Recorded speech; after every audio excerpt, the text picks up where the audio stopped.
ममता बनर्जी का कहना है कि इतना कड़ा प्रहार तो मुझ पर प्रधानमंत्री भी नहीं कर रहे जितना कड़ा प्रहार मुझ पर राज्यपाल जगदीप धनखड़ कर रहे हैं।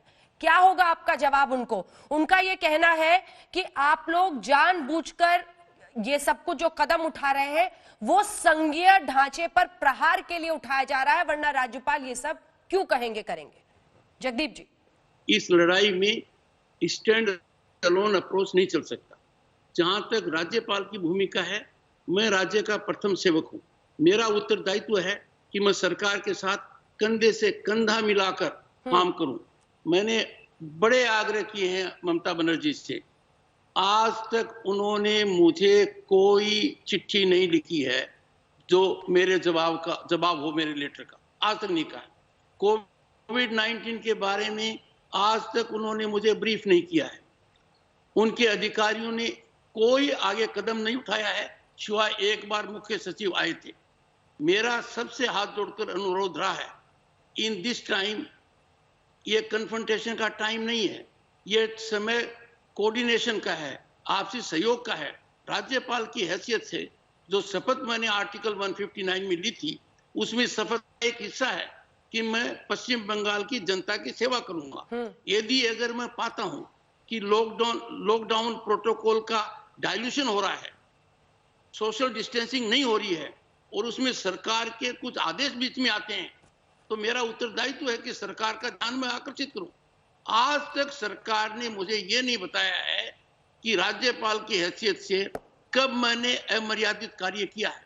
यदि अगर मेरी आंखों के सामने आता है, अनेक लोग शिकायत करते हैं कि पब्लिक डिस्ट्रीब्यूशन सिस्टम पूरी तरह हाईजैक हो गया है, राशन डीलर्स पार्टी के कार्यकर्ताओं के निर्देश पर काम कर रहे हैं, एक स्कैम डेवलप हो रहा है, तो ये स्कैम पहले के स्कैम जितना बड़ा नहीं हो जाए।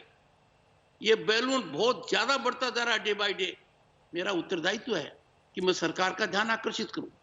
मेरे पास कोविड-19 की लड़ाई के दौरान बहुत व्यापक संपर्क करने के पश्चात अनेक इनपुट आती हैं।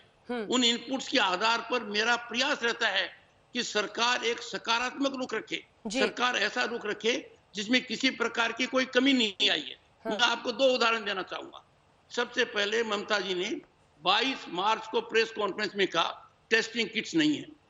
मैंने यूनियन हेल्थ मिनिस्टर से बात की, हर्षवर्धन जी से तुरंत बात की, लिखित में आया हालात ऐसे नहीं है।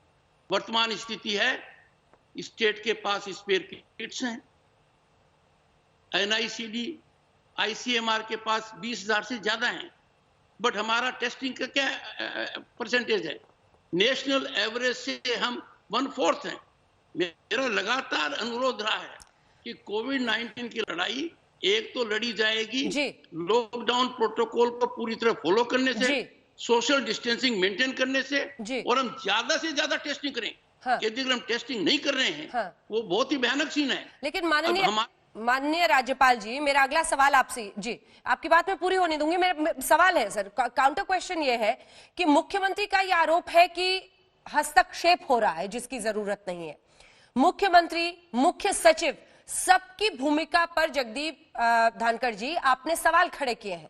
अब उनकी तरफ से ये कहा जा रहा है कि बेवजह हस्तक्षेप किया जा रहा है, इसका क्या जवाब होगा?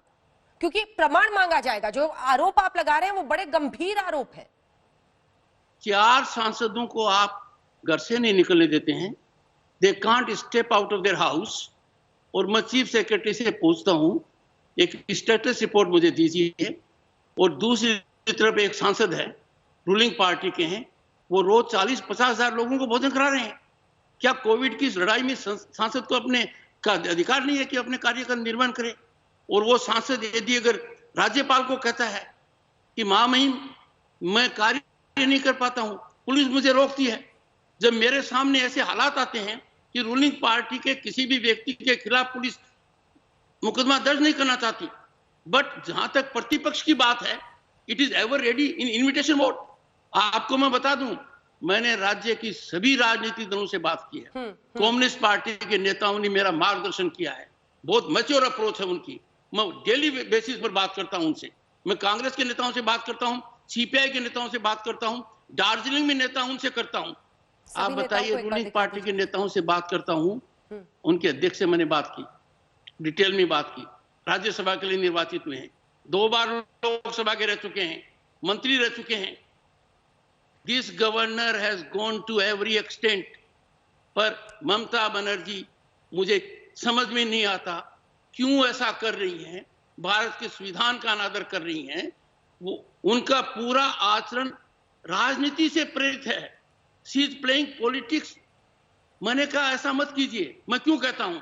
निजामुद्दीन की घटना ने पूरे देश को हिला दिया। निजामुद्दीन की घटना का असर पूरे देश के हर जगह पड़ रहा है। जब निजामुद्दीन के बारे में उनसे प्रेस में प्रश्न पूछा गया, उन्होंने कहा don't ask communal questions. Can anyone agree to this? What is communal about it?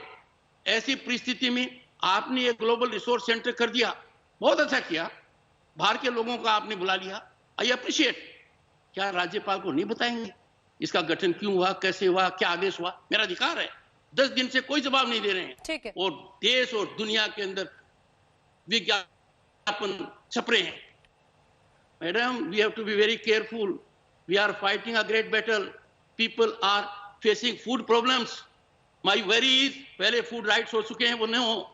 जब मेरे पास इतनी इनपुट आती है राजभवन के अंदर कि टीएमसी के कार्यकर्ता राशन डीलर्स को कह रहे हैं कि इस तरीके से हमारे टोकन के ऊपर आप फूड डिस्ट्रीब्यूट कीजिए। Hijacking of PDS politically is a crime that can not be accepted.